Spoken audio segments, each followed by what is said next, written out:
Mission impossible ಭಾಗ 8 ಇವತ್ release ಆಗಿದೆ. 2 ಕೀಗಳನ್ನ ಒಟ್ಟಿಗೆ ಜೋಡಿಸಿದಾಗ ಇನ್ನೊಂದು ಕೀ ಆಗುತ್ತೆ. ಆ ಕೀಗೋಸ್ಕರ ಹೆಂಗೆಲ್ಲ ಕಚ್ಚಾಡ್ತಾರೆ ಬಡದಾಡ್ತಾರೆ ಅನ್ನೋದನ್ನ ನೋಡಿದ್ವಿ. ಈಗ ಭಾಗ 8ರಲ್ಲಿ ಆ ಕೀ ಇಂದ ಏನೆಲ್ಲ ಓಪನ್ ಮಾಡ್ತಾರೆ, ಅದ್ರಿಂದ ಏನೇನೆಲ್ಲ ಆಗುತ್ತೆ ಅನ್ನೋದನ್ನ ತೋರ್ಸೋದಕ್ಕೆ ಫುಲ್ ಎಕ್ಸೈಟ್ ಆಗಿ ಫ್ಯಾನ್ಸ್ ಗಳು ವೇಟಿಂಗ್. ನಾನು ಕೂಡ ಬೇಸಿಕಲಿ ನಾನೊಬ್ಬ MI ಫ್ಯಾನ್. ಮುಂಬೈ ಇಂಡಿಯನ್ಸ್ ಅಲ್ಲ, ಮಿಷನ್ ಇಂಪಾಸಿಬಲ್ ಒಂದೊಂದು ಹಂತದಲ್ಲೂ ಒಂದೊಂದು ಥ್ರೆಟ್ ಗಳು, ಆ ಥ್ರೆಟ್ ಗಳಿಂದ ದೇಶಕ್ಕೆ ಆಗ್ಬಾರ್ದಂತ ನಷ್ಟಗಳಾಗೋಯ್ತವೆ. ಅದಕ್ಕೋಸ್ಕರ ಅದನ್ನ ಸಾಲ್ವ್ ಮಾಡೋದಕ್ಕೆ ಅಂತ ಒಂದು ಟೀಮ್ ಇರ್ತದೆ.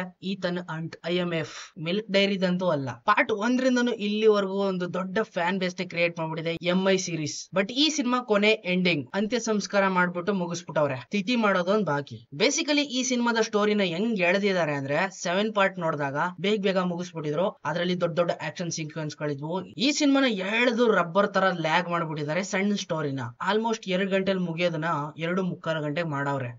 ಭಾಗ 7ರಲ್ಲಿ 2 ಕೀಗಳನ್ನ ಒಟ್ಟಿಗೆ ಕೂಡ್ಸೋದಕ್ಕೆ ದೊಡ್ಡ ದೊಡ್ಡ ಆಕ್ಷನ್ ಸೀಕ್ವೆನ್ಸ್ ಗಳು, ಅರ್ಥ ಆಗುವಂತ ಒಂದು ಸಿಚುವೇಶನ್ ಗಳನ್ನ ಕ್ರಿಯೇಟ್ ಮಾಡಿ ಒಂದೊಳ್ಳೆ ಡೈರೆಕ್ಷನ್ ಮಾಡಿದ್ರು. ಬಟ್ ಭಾಗ 8ರಲ್ಲಿ ತುಂಬಾನೇ ವರ್ಸ್ಟ್ ಮಾಡ್ಬಿಟ್ಟಿದ್ದಾರೆ. ಹಂಗಂದ್ ಮಾತ್ರಕ್ಕೆ ಟಾಮ್ ಕ್ರೂಸ್ ಅವ್ರದ್ದು ಆಕ್ಟಿಂಗ್ ಚೆನ್ನಾಗಿಲ್ಲ ಅಂತಲ್ಲ, ನ್ಯಾಚುರಲ್ ಟಾಯ್ಲೆಟ್ ಅವ್ರ ಹತ್ರ ಇದೆ ಅಂತ ನಮಗ್ ಗೊತ್ತು.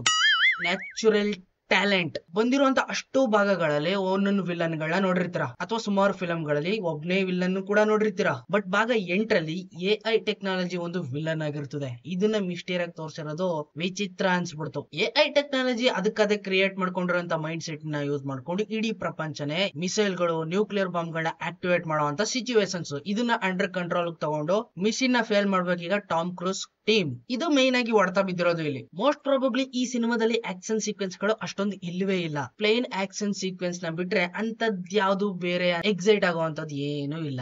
ಎಲ್ಲ ಟುಸ್ ಪಟಾಕಿ. ಇನ್ನ ಕಾನ್ವರ್ಸೇಷನ್ ಕಡೆ ಬರೋದಾದ್ರೆ ತುಂಬಾ ದೊಡ್ಡದಾಗಿ ಎಳೆದು ಲ್ಯಾಗ್ ಮಾಡ್ಬಿಟ್ಟಿದ್ದಾರೆ. ಬರೀ ಮಾತು ಮಾತು ಮಾತು ಮಾತು, ಬರೀ ಮಾತಾಡ್ತಾನೆ ಇರಿ. ಬರೀ ಫಸ್ಟ್ ಹಾಫ್ ಅಂತೂ ತಲೆ ಕೆಟ್ಟೋಗ್ ಬಿಡ್ಬೇಕು. ನಿದ್ದೆ ಮಾಡೋ ಅಂತ ಸಿಚುವೇಶನ್ ಬರ್ಸೋದಂತೂ ಪಕ್ಕಾ ಕನ್ಫರ್ಮ್. ಸೆಕೆಂಡ್ ಹಾಫ್ ಅಲ್ಲಿ ಪರ್ಮಿಷನ್ ಕೊಟ್ಬಿಡ್ತಾರೆ ಪ್ರೆಸಿಡೆಂಟ್, ಕೀ ತಗೊಂಡಾಗ ನಿಂಗೆ ಇಷ್ಟ ಬಂದಂಗ್ ಮಾಡು, ನಂದೇನು ಟೆನ್ಷನ್ ಇಲ್ಲ, ಒಟ್ನಲ್ಲಿ ಒಳ್ಳೇದ್ ಮಾಡ ಅಷ್ಟೇ ಅನ್ಬಿಟ್ಟು ಕೀ ಕೊಟ್ಟು ಕಳ್ಸದ್ಮೇಲೆ ಸ್ವಲ್ಪ ಆಕ್ಷನ್ ಒಳಗಡೆ ಇಳಿತಾರೆ. ಅದು ಅಷ್ಟಕ್ಕಷ್ಟೇನೆ. ಅದೇ ಹೇಳದಲ್ಲ, ಪ್ಲೈನ್ ಆಕ್ಷನ್ ಸೀಕ್ವೆನ್ಸ್ ಅಂದ್ಬಿಟ್ರೆ ಏನೂ ಇಲ್ಲ. ಬೇಸಿಕಲಿ MI ಅಂತ ಬರ್ತಿದಾಗೇನೆ ದೊಡ್ಡ ದೊಡ್ಡ ಆಕ್ಷನ್ ಸೀಕ್ವೆನ್ಸ್ ಗಳೇ ನೆನಪಾಗ್ತಿರ್ತವೆ ಫ್ಯಾನ್ಸ್ ಗಳಿಗೆ. ಯಾಕೆ ಹೇಳಿ, ಅದಕ್ಕೆ ಫೇಮಸ್ ಅಲ್ವ ಇವರು.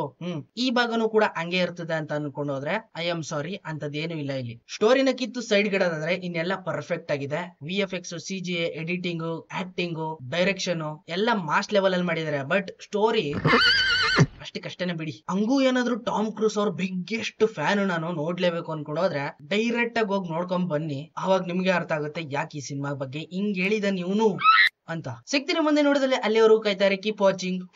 ಬಾಯ್ ಬಾಯ್. ಎಲ್ಲ ಚೀಪ್ ಚೀಪ್, ಎಲ್ಲ ಚೀಪ್ ಚೀಪ್, ಎಲ್ಲ ಚೀಪ್ ಚೀಪ್, ಎಲ್ಲ ಚೀಪ್.